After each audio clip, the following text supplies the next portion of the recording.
Millionaire dad sees waitress teaching his silent son to speak, his response leaves her in tears. The Maple Diner was quiet that morning as millionaire Alexander Shaw stepped inside, holding the hand of his 6-year-old son, Jamie.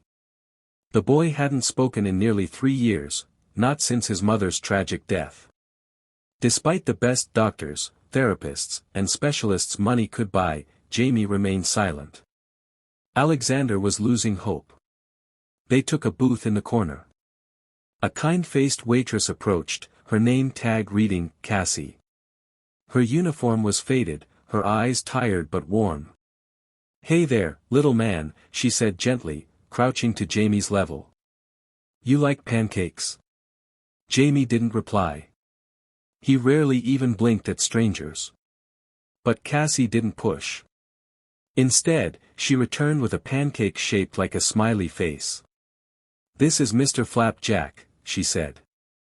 "He only smiles when you take a bite."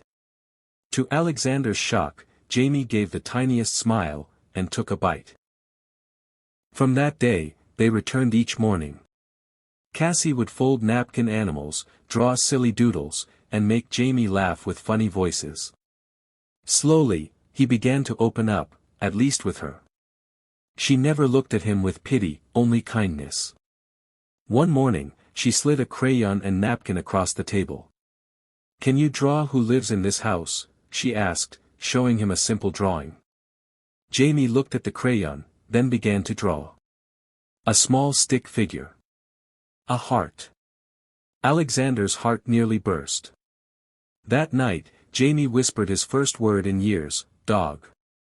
Not to a specialist, but to Cassie. Alexander, overwhelmed with gratitude, asked her, "How did you reach him?" Cassie's smile faded as she explained. "My little brother was like Jamie. He went quiet after our parents left.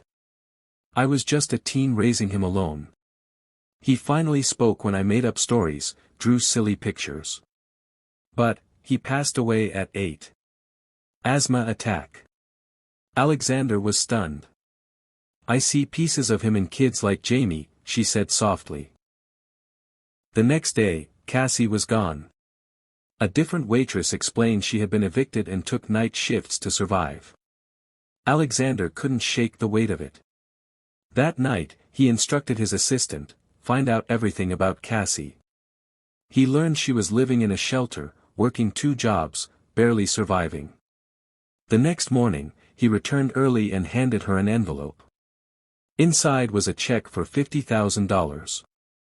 "I can't accept this," Cassie whispered, trembling. "Yes, you can," he replied. "You gave my son his voice." Then he offered her a job, to become Jamie's learning companion, with a salary, benefits, and support to return to school. Tears spilled from her eyes. "Why me?" "Because you didn't just see a silent boy. You saw my boy." She said yes. In weeks, Jamie was talking more, laughing louder, living fuller. Alexander's house felt like a home again.